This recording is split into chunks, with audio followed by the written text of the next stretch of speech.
अख कतल करे लख कतल जदों मूव करे करे लक कतल असला भी लोड़ करे टल जा छड़ अखा नाल करने तू बस बिल्लो तेरी अख कतल करे लख कतल जदों मूव करे करे लख कतल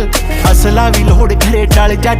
छड़ अखा नाल करने तू बस कतल 47 है वेट 47 नू मार कले एमजी दे पट्टे जियां जुल्फां ते हार करे मारेंगी तू किसे नू बरूद दी पुड़िए नकरा बरहटे वांगू सीने चो पार करे नक विच पाया कोका होंद तड़वा के ऑटोमैटिक जेन तू शकीनी रखे लाके कद तेरा रफल पठानी वर्गा